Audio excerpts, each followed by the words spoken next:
नमस्कार, मैं हूं योगेश पांडे और आप देख रहे हैं हमारा खास न्यूज बुलेटिन 5 शहर 5 खबर, जिसमें सबसे पहले हम बात करेंगे एमसीडी के सदन में हुए बवाल की, फिर बात होगी उत्तराखंड के जोशीमठ के हालात की, और फिर आपको झारखंड में अमित शाह के 2 दिवसीय दौरे के अलावा कांझीवाला केस से जुड़े एक नए सीसीटीवी और छठे आरोपी के बारे में भी हम आपको बताएंगे।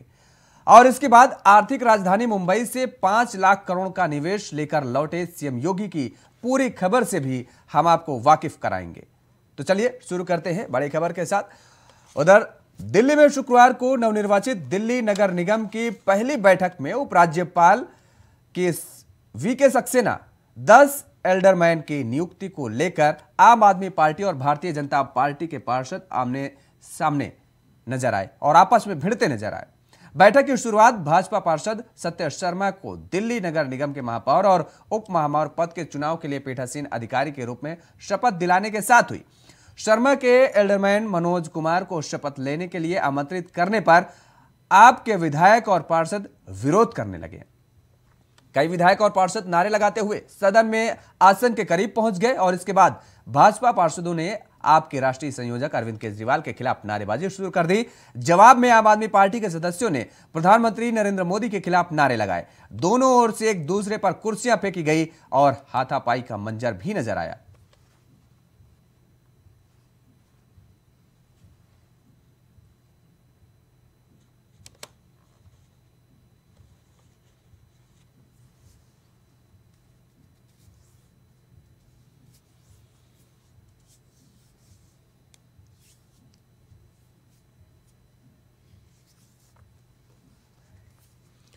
और इसी खबर पर ज्यादा जानकारी के साथ हमारे संवाददाता नितिन चौधरी हमारे साथ सीधे लाइव जुड़े हुए हैं। नितिन, आज जिस तरीके से इन पार्षदों में हाथापाई की तस्वीरें सामने आई हैं, क्या वजह रही सबसे बड़ी जिसकी वजह से ऐसी तस्वीरें सामने आई और सदन की शर्मसार करने वाली तस्वीरें हम कहेंगे? जी देखिए योगेश, बिल्कुल दिल्ली मेयर पद चुनाव के लिए शुरू हुई नगर निगम की कार्रवाई को देखते हुए आज स्थगित कर दिया गया है। जिस तरीके से नगर निगम चुनावों को देखते हुए कि मेयर के यहाँ पर पद की जो तैयारी थी पूरी तरीके से कर ली गई थी, लेकिन जैसे ही सदन के अंदर हंगामा को देखा गया तो हंगामा के बाद जो है उसे स्थगित कर दिया गया, क्योंकि आमने सामने जो है भारतीय जनता पार्टी और आम आदमी पार्टी के जो पार्षद हैं वो एक दूसरे में भिड़ते हुए नजर आए थे। जिस तरीके से वहाँ पर कुर्सियाँ भी फेंकी गई थी, कुर्सी एक दूसरे को मारते हुए भी नजर आए थे। लेकिन कहा जा रहा है कि इस मेयर पद के लिए जिस तरीके से यहाँ पर जो है एक दूसरे ने नारेबाजी भी करी थी, प्रधानमंत्री नरेंद्र मोदी के नारे भी वहाँ पर लगाए थे सदन के अंदर, तो उसी के बाद जैसे ही वहाँ पर जो है गर्मा गर्मी दोनों पार्टियों की ओर से देखा गया, दोनों पार्टी के पार्षदों की जो है भिड़ंत हुई थी। वहाँ पर जो है आम आदमी पार्टी के पार्षद भी एक दूसरे से भिड़ते हुए नजर आए, लेकिन भारतीय जनता पार्टी के पार्षद भी न भिड़ते हुए नजर आए। लेकिन अब यही है, जिस तरीके से सदन को स्थगित कर दिया गया, जो यहाँ पर निर्वाचित पार्षद थे उन्हें सदस्यता दिलाने की बात यहाँ पर कही जा रही थी। आज जो है सबसे पहले सुबह उनको सदस्यता दिलाई जा रही थी, लेकिन उसके बाद मेयर पद की यहाँ पर जो जिम्मेदारी थी कि मेयर पद को देखते हुए भी यहाँ पर जो है नगर निगम के चुनाव की करी जा रही थी, लेकिन उसके बाद ही भारतीय जनता पार्टी और आम आदमी पार्टी के पार्षद जो है आमने सामने भिड़ते हुए नजर आए। जी बिल्कुल, लेकिन जिस तरीके से ये तस्वीरें सामने आई हैं, हैरान करने वाली तस्वीरें हैं। एक दूसरे पर कुर्सी फेंकते नजर आए और फाइल खींचते हुए भी नजर आए।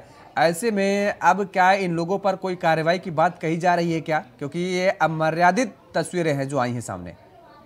ये देखिए योगेश, बिल्कुल जिस तरीके से आमने सामने दोनों पार्टियों के भिड़ंत सामने आई थी, कुर्सियां फेंकते हुए नजर आए थे, वहां पर खुद ही पीठासीन अधिकारियों को भी घेर लिया गया था। उसी में जो पीठासीन अधिकारी हैं उन्हें भी पूरी तरीके घेरा था, लेकिन उसके बाद ही जैसे ही भारतीय जनता पार्टी और आम आदमी पार्टी के पार्षदों की भिड़ंत हुई, तो उसके बाद में जैसे इन पर जो है एक दूसरे नेताओं की जो है प्रतिक्रिया यहाँ पर आने लगी। आम आदमी पार्टी भी पूरी तरीके से आरोप लगा रही थी। उनके डिप्टी सीएम ने कहा है कि इस तरीके से 134 सीट यहाँ आम आदमी पार्टी ने जीती, पार्षद बने हैं, और लेकिन उसके बाद ही जैसे ही उन्होंने कहा कि भारतीय जनता पार्टी पूरी तरीके से बौखलाई हुई है, उसके जो पार्षद हैं वो 134 हैं, अच्छी तरीके से जीत हुई। लेकिन इस तरीके से यहाँ पर भारतीय जनता पार्टी की पोल खोलने में आम आदमी पार्टी लग रही है, तो भारतीय जनता पार्टी की तरफ से बयानबाजी शुरू कर दी गई। मनोज तिवारी ने खुद ये बयान दिया है कि आखिरकार इस तरीके की आम आदमी पार्टी ने बेतुकी की जो यहाँ पर बयानबाजी दी और यहाँ पर जो कुर्सियाँ फेंके, सबसे बड़ी लापरवाही सामने आ रही है। जिस तरीके से सदन के अंदर आज जब निर्वाचित जो पार्षद थे उनको सदस्यता दिलाने की बात आ रही थी, तो लेकिन ऐसे में ही इस तरीके की जो कुर्सियां फेंकना स्टार्ट कर दी। जब सदन के अंदर जिस तरीके का हंगामा देखा गया तो सदन को स्थगित कर दिया गया और साथ ही तमाम नेताओं की यहाँ पर प्रतिक्रिया आने लगी थी। लेकिन आम आदमी पार्टी की तरफ से भी कहा जा रहा था कि इसमें डिप्टी सीएम मनीष सिसोदिया ने कहा है कि इसमें भारतीय जनता पार्टी पूरी तरीके से बौखलाई हुई और ये भी कहा जा रहा है कि भारतीय जनता पार्टी एमसीडी चुनावों में हारी हुई नजर आई थी, तो हारते हुए देखा गया। तो उसी को देखते हैं यहाँ पर जो है आम आदमी पार्टी के कार्यकर्ता पार्षदों से जो भिड़ते हुए नजर आ रहे थे। चलिए, बहुत बहुत धन्यवाद नितिन तमाम सारी जानकारी देने के लिए, हमारे साथ जुड़ने के लिए। और उधर कांझावाला केस में जहां दिल्ली पुलिस गिरफ्तार किए गए 5 आरोपियों से पूछताछ कर रही है, वहीं आज पुलिस ने 6ठे आरोपी को भी गिरफ्तार कर लिया है। गिरफ्तार शख्स आशुतोष घटना में इस्तेमाल कार का मालिक बताया जा रहा है। इधर घटना का शिकार अंजलि का एक नया सीसीटीवी पुलिस के हाथ आया है, जिसमें अंजलि अपनी सहेली निधि के साथ दिखाई दे रही है। ये नया वीडियो 31 दिसंबर का बताया जा रहा है, जो कि 31 दिसंबर की रात का है। खास बात यह है कि इस वीडियो में एक लड़का भी इन दोनों लड़कियों के साथ नजर आ रहा है। तो कांझावाला केस में एक और सीसीटीवी सामने आया है।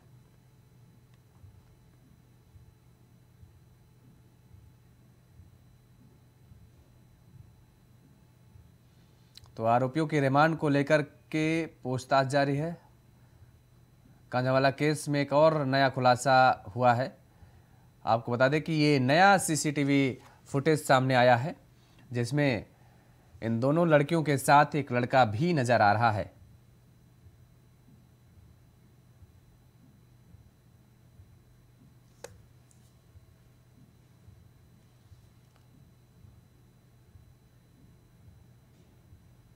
तो कांझावाला केस मामले में आए दिन एक नया खुलासा होता नजर आ रहा है और इसी कड़ी में एक और ये नया खुलासा, एक और नया सीसीटीवी फुटेज सामने आया, जिसमें आप देख सकते हैं तस्वीरों में कि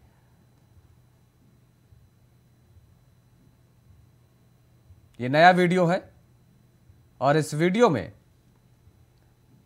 एक लड़का भी नजर आ रहा है। आपको बता दें कि अंजलि और निधि का 31 दिसंबर का ये वीडियो बताया जा रहा है। और इसी खबर पर ज्यादा जानकारी के साथ हमारे सहयोगी शिवम सोनी हमारे साथ सीधे लाइव जुड़े हुए हैं। शिवम, आए दिन एक नया खुलासा सामने आ रहा है कांझावाला केस मामले में, और जिस तरीके से अब ये नया वीडियो सामने आया, इसमें एक लड़के की भी तस्वीर सामने आ रही है। देखिए, जैसे जैसे वक्त बढ़ता जा रहा है वैसे वैसे इस पूरे मामले में रोज नए नए खुलासे हो रहे हैं योगेश। और हमने देखा किस तरह से कांझावाला केस में रोजाना पुलिस की थ्योरी बदल रही है। हालांकि आज एक नया वीडियो सामने आया जिसमें किसी से बात करती हुई नजर आ रही है अंजलि। निधि के भी वीडियो सीसीटीवी वीडियो सामने आए थे। लेकिन एक बात देखिए, दिल्ली पुलिस देश की सबसे स्मार्ट पुलिस में शुमार है। उस दिल्ली पुलिस की थ्योरी हर रोज बदल जा रही है। पहले आरोपी 4 होते हैं, फिर आरोपी 5 से बढ़कर 7 हो गए। अब इसमें सामने आया है कि गाड़ी अमित नहीं चला रहा था, गाड़ी अमित की जगह दीपक नहीं अमित गाड़ी चला रहा था। दरअसल दीपक कौन है? दीपक उस वक्त कार में था ही नहीं, दीपक अपने घर पे था। दीपक अपने घर पे सो रहा था जब आरोपी ये हादसा कर देते हैं। उसके बाद दीपक के घर दौड़ते हुए जाते हैं और पूरा घटनाक्रम, पूरा वाकया योगेश वहां पर बताते हैं। फिर दीपक ने ये जिम्मेदारी अपने ऊपर ले ली क्योंकि उसके पास ड्राइविंग लाइसेंस नहीं था, ये बात सामने आई है। जबकि दीपक कार में था ही नहीं। पुलिस कहती है 5 आरोपी थे कार में, कभी पुलिस कहती है 4 आरोपी थे। तो दिल्ली जैसी स्मार्ट पुलिस ये तय नहीं कर पा रही है कि आखिरकार पुलिस में कितने आरोपी थे। ये एक बड़ा सवाल है, बड़ा प्रश्न चिन्ह है दिल्ली पुलिस पर कराएगा ऐसे ही, क्योंकि ये धीरे धीरे करके हाई प्रोफाइल मामला बनता जा रहा है देश भर में। हम देख रहे हैं किस तरह से मीडिया की हाइक पर है कांझावाला पूरा केस, और दिल्ली पुलिस से तय नहीं कर पा रही है कि आखिरकार आरोपी कौन है। अब 7 आरोपी हो गए हैं। एक आरोपी था कार का मालिक, उसको गिरफ्तार किया गया उसके घर से। अब कार के मालिक से जब पहले दिन पूछताछ हुई तो दिल्ली पुलिस ने उसे बोल दिया कि आप जाइए, आपको बुलाया जाएगा। लेकिन जब पुलिस को पता चलता है कि इस पूरे मामले में कार का मालिक भी आरोपी है, इसको पता था कि ऐसा घटना हुई है और इसने पुलिस को जानकारी नहीं दी, अपराध में आने की इसकी भी संलिप्तता है, तो कार के मालिक को भी दिल्ली पुलिस ने रख लिया। अब एक आरोपी है, 7वां आरोपी, वो फिलहाल फरार बताया जा रहा है। पुलिस उसके लिए दबिश दे रही है। लेकिन पुलिस की कार्रवाई पर हम देख रहे हैं योगेश, प्रश्न चिन्ह लगना लाजमी है और सवाल तो पूछेंगे, क्योंकि आप क्या थे जब 12 किलोमीटर तक अंजलि को घसीटा गया कार के नीचे? क्या एक भी पीसीआर वैन की नजर नहीं पड़ी उस पर? पुलिस कहां थी उस वक्त 31 की रात में, जब दिल्ली के स्पेशल पुलिस कमिश्नर हैं, उन्होंने निर्देश दिए थे कि चप्पे चप्पे पर सुरक्षा व्यवस्था रहेगी, निगरानी रहेगी पुलिस की। तब पुलिस क्या सो रही थी या 31 पुलिस एंजॉय कर रही थी, पार्टी मना रही थी? आखिरकार 12 किलोमीटर तक गाड़ी चलती है, पुलिस की नजर उस पर क्यों नहीं पड़ती? ये बहुत ही महत्वपूर्ण सवाल है और ये सवाल लगातार पूछा जा रहा है पुलिस से। हालांकि दिल्ली पुलिस के पास कोई जवाब देते नहीं बन रहा है, अलग अलग बातें कर रहे हैं दिल्ली पुलिस कमिश्नर, आके हर दूसरे दिन प्रेस कॉन्फ्रेंस कर देते हैं, अलग अलग नई नई थ्योरी बताते हैं, लेकिन थ्योरी भी बदल रही है। हो सकता है कि थ्योरी आज कुछ तो और थ्योरी आई है, आज 7 आरोपी सामने आए, कल पुलिस कमिश्नर प्रेस कॉन्फ्रेंस करके कहे कि 7 नहीं ये तो 6 आरोपी थे, या हो सकता है आरोपियों का आंकड़ा बढ़ जाए। तो अभी इसमें कुछ भी कहना मुनासिब नहीं होगा योगेश। जाहिर तौर पर है थ्योरी बदलती नजर आ रही है दिल्ली पुलिस के, और सवाल कई हैं दिल्ली पुलिस से। बहुत बहुत शुक्रिया तमाम सारी जानकारी देने के लिए। शिवम हमारे सहयोगी हमारे साथ जुड़े हुए थे, जिन्होंने बताया किस तरीके से दिल्ली पुलिस की कार्यप्रणाली पर कई सवाल खड़े हो रहे हैं, और सवाल खड़े होने लाजमी भी हैं जिस तरीके से नई नई थ्योरी गढ़ी जा रही है। उधर जोशीमठ में हालात लगातार बिगड़ते जा रहे हैं, जहां सरकारी अमला वहां के लोगों को विस्थापित करने के साथ साथ राहत के हर संभव प्रयास कर रहे हैं। तो उधर इस मामले को गंभीरता से लेते हुए सीएम धामी ने आज शाम हाई लेवल मीटिंग बुलाई है। संभावना है कि शनिवार को सीएम धामी खुद भी जोशीमठ के दौरे पर जाएं।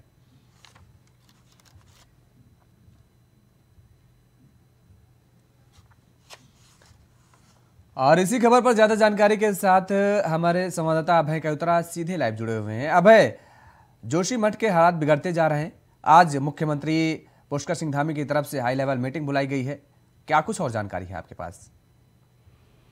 जी बिल्कुल, ये कह सकते हैं कि जो जैसे जैसे समय गुजर रहा है जोशीमठ के जो हालात हैं वो और विकट होते हुए नजर आ रहे हैं, क्योंकि कल तक जो प्रभावितों की जो संख्या थी, भवनों पर जो दीवारों की जो संख्या थी, आज और बढ़ी हुई नजर आ रही है। और जैसे जैसे समय गुजर रहा है ये दरारें बढ़ती हुई नजर आ रही है। कई दरारों पे कह सकते हैं कि जो स्थानीय लोगों ने जो सूचनाएं दी है उसमें दरारों के नीचे पानी का रिसाव होना शुरू हो चुका है। और ये वो खतरा है जिस खतरे पर अगर समय रहते हुए त्वरित एक्शन नहीं लिया गया तो आने वाले समय में बड़ी विपदा इस जोशीमठ शहर पर भारी संख्या में आ सकती है, और फिर शायद सरकार के लिए और प्रशासन के लिए बड़ी चुनौती वहां पर हो सकती है। क्योंकि अभी तक ये कह सकते हैं कि 93 परिवारों को जिला प्रशासन की तरफ से सुरक्षित स्थानों पर ले जाने का काम किया गया है, लेकिन जैसे जैसे वहां पर दरारों की संख्या बढ़ रही है, दरारें और बड़ी होती नजर आ रही है, तो ऐसे में जो विपदाएं होंगी और बड़ी नजर आएंगी। ऐसे में अब सरकार को त्वरित गति से एक्शन लेने की जरूरत है, और इसी एक्शन को लेकर रणनीति बनाने के लिए आज मुख्यमंत्री की तरफ से एक हाई लेवल कमेटी की मीटिंग यहाँ पर सचिवालय में बुलाई गई है, जो शाम को 6 बजे के बाद यहाँ पर शुरू होगी। इस हाई लेवल मीटिंग में आपदा प्रबंधन विभाग होगा, सिंचाई विभाग होगा, पेयजल विभाग होगा, आपका पीडब्ल्यूडी विभाग होगा, और इसके अलावा शासन के आला अधिकारी वहां पर मौजूद रहेंगे कि किस प्रकार से जोशीमठ की इस समस्या से निपटा जा सकता है। जोशीमठ का जो शहर पर ऊपर जो खतरा अस्तित्व का मंडराने लगा है कि कहीं भूमि दोष ना पूरा शहर हो जाए, उसको लेकर बचाने के लिए किस तरह की कवायद यहाँ पर की जा सकती है, उसको लेकर इस हाई लेवल की मीटिंग में मंथन यहाँ पर किया जाएगा। मुख्यमंत्री और पूरी सरकार ये कह सकते हैं कि जोशीमठ की समस्या को लेकर काफी चिंतित भी नजर आ रही है, और हर संभव उस कार्य को उठाने के लिए, उस कदम को उठाने के लिए तैयार नजर आ रही है जिससे जोशीमठ की समस्या का निदान हो सके। जी, शनिवार को बताया जा रहा है कि मुख्यमंत्री जोशीमठ के इस जहां पर ऐसी तस्वीरें सामने आई हैं, जहां पर खतरा लगातार बना हुआ है, दौरा भी कर सकते हैं और हालातों का वहां पर जायजा लेने पहुंच सकते हैं। टिपिकल मुख्यमंत्री पुष्कर सिंह धामी कल दोपहर के समय जोशीमठ जाने का काम वहां पर यहाँ से करेंगे। वहां पर जो प्रभावित जो लोग हैं उनसे मिलने का काम मुख्यमंत्री की तरफ से किया जाएगा। स्थल निरीक्षण स्वयं मुख्यमंत्री पुष्कर सिंह धामी वहां पर करेंगे कि किस प्रकार से वहां पर जो भूमि धसाव हो रहा है, जो पानी का रिसाव हो रहा है, उससे कितनी समस्या वहां पर लोगों की आ रही है। अधिकारी इस दौरान उनके साथ वहां पर रहेंगे, अधिकारियों को दिशा निर्देश वहां पर देंगे, और जो स्थानीय जो जनता, जो प्रभावित जो लोग हैं, जो इस समय ये कह सकते हैं कि भय के साये में वहां पर जीने का काम करें, उन लोगों को भरोसा देने का काम करेंगे कि सरकार उनके साथ खड़ी है।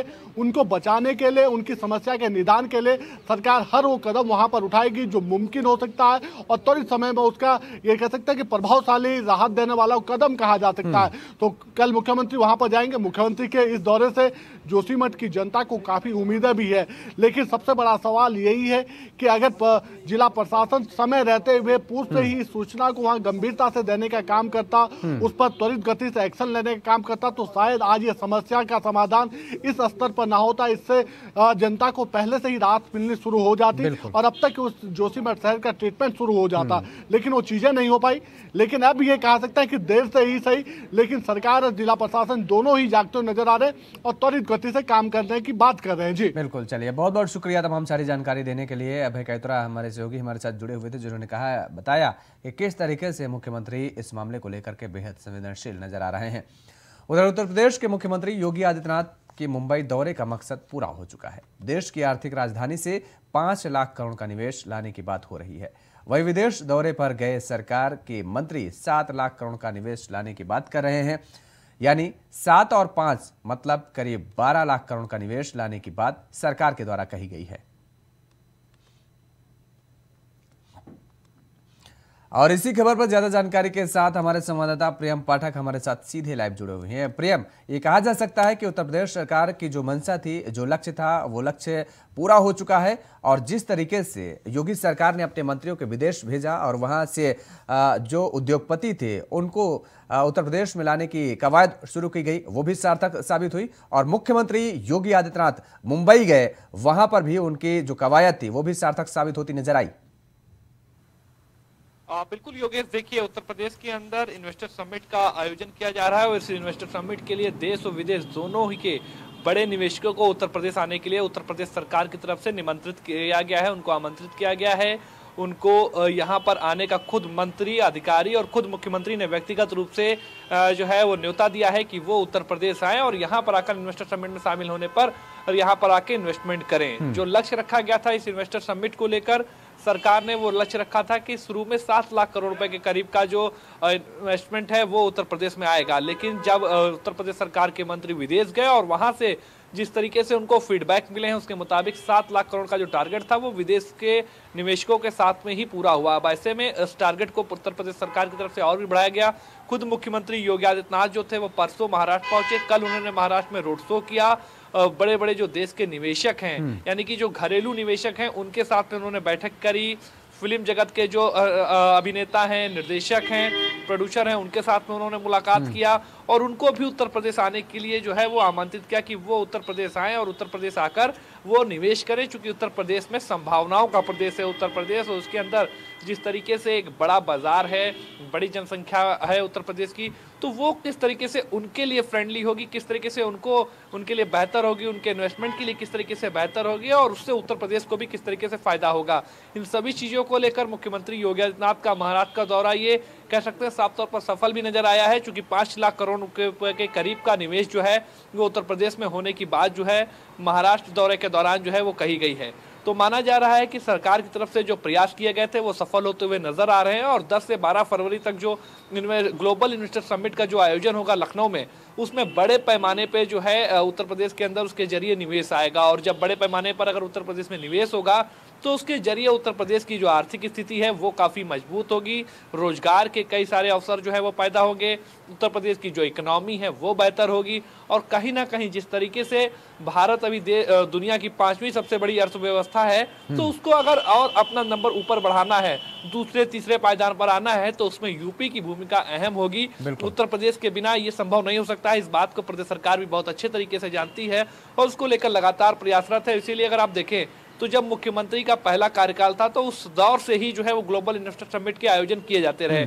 2 इन्वेस्टर समिट हो चुकी हैं और अब ये तीसरी ग्लोबल इन्वेस्टर समिट की जा रही है, जिसके पीछे का साफ तौर पर मकसद है कि ज्यादा से ज्यादा निवेश को उत्तर प्रदेश में लाया जा सके। बिल्कुल, लेकिन इस दौरान जो तस्वीरें सामने आई हैं, देखने को मिली हैं, जिस तरीके से फिल्म सितारों के अगर हम जिक्र करें तो उनको भी बड़ी उम्मीदें हैं उत्तर प्रदेश के मुख्यमंत्री से, क्योंकि ये बाइकॉट का जो ये ट्रेंड चल रहा है आजकल, देखा गया कि उसमें भी मुख्यमंत्री से अपील करने की बात कही गई कि आप अपील करिए और ये बाइकॉट का ट्रेंड चल रहा है वो खत्म किया जाए। यानी साफ तौर पर यह कहा जा सकता है कि कोई भी क्षेत्र हो, हर क्षेत्र का व्यक्ति और निवेशक जो है साफ तौर पर उत्तर प्रदेश के मुखिया की ओर देखता हुआ, लालायित होता हुआ नजर आ रहा है। देखिए योगेश, उत्तर प्रदेश एक बड़ा बाजार है, चाहे वो फिल्म जगत के लिए आप देखें या फिर अन्य व्यवसायों के लिए आप देखें। चूंकि 23 करोड़ से अधिक की जनसंख्या है, 150 से अधिक ऐसे देश है जिनकी जनसंख्या इस उत्तर प्रदेश से कम है, यानी कि उत्तर प्रदेश 150 देशों से अधिक बड़ा है। और इसलिए मार्केट जो एक है, जो बाजार है उत्तर प्रदेश का, वो काफी बड़ा व्यापक हो जाता है। इस बात को सभी लोग बहुत ही भली भांति जानते हैं। और इसीलिए अगर आप देखें, कल जब फिल्म जगत के सितारों के साथ में मुख्यमंत्री योगी आदित्यनाथ बैठक कर रहे थे, फिल्म जगत के जो सितारे थे उन्होंने अपनी बात रखी। अभिनेता सुनील शेट्टी ने इस बात को उठाया वहां पर कि उत्तर प्रदेश के अंदर एक बड़े दर्शक हैं और जो उनकी फिल्में होती थी वो उत्तर प्रदेश से ही हिट हुआ करती थी। और जब उत्तर प्रदेश के जो थिएटर थे जब हाउसफुल हुआ करते थे, तो उसी को देख के अन्य प्रदेश के लोग भी जो है कहीं ना कहीं जो है वो मूवियां देखने जाते थे। तो वो उत्तर प्रदेश की जो फिल्में रिलीज होती थी, उसके बाद ही कहीं ना कहीं फिल्मों में उनको सक्सेस मिली और उनके सक्सेस में एक बड़ा रोल उत्तर प्रदेश के दर्शकों को रहा है। लेकिन मौजूदा वक्त में जिस तरीके से एक बॉयकॉट को लेकर जो है वो एक ट्रेंड चल रहा है कि बॉलीवुड बॉयकॉट, तो उसको भी हटाने का जो निवेदन है वो, या उसको लेकर भी बात करते हुए सुनील शेट्टी नजर आए। उन्होंने मुख्यमंत्री से कहा कि आप इस बात को अगर आप उठाएंगे तो उत्तर प्रदेश में लोग आपकी बात को सुनेंगे, क्योंकि वो इस बात को जानते हैं कि मुख्यमंत्री योगी आदित्यनाथ की बात को उत्तर प्रदेश के अंदर किस तरीके से सुना जाता है। न केवल उत्तर प्रदेश बल्कि अगर जुड़ते हैं का जिक्र हम करते हैं तो देश भर की आवाम और जनता उनकी बातों को समझने की कोशिश करती है। बहुत बहुत शुक्रिया तमाम सारी जानकारी देने के लिए। प्रियम पाठक हमारे संवाददाता हमारे साथ जुड़े हुए थे। और अब रुक करेंगे झारखंड का। केंद्रीय मंत्री अमित शाह 2 दिन के झारखंड दौरे पर हैं। आज शाम करीब 6 बजे वे विमान से रांची पहुंचेंगे। रात को रांची के रुकने के बाद वे शनिवार को चाईबासा में एक जनसभा को संबोधित कर 2024 के चुनावी अभियान का शंखनाद करेंगे। यहां गृह मंत्री का बीजेपी के सम्मेलन को संबोधित करने के साथ ही पार्टी नेताओं के साथ बैठक का भी कार्यक्रम निर्धारित है।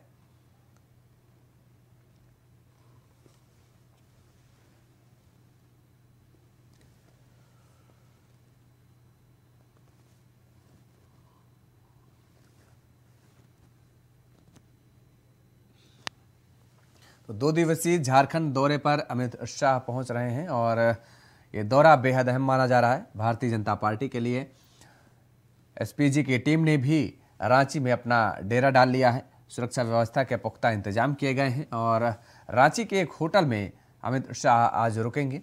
आज शाम रांची पहुंचेंगे अमित शाह, जहां पर वो आज रांची के एक होटल में रुकेंगे।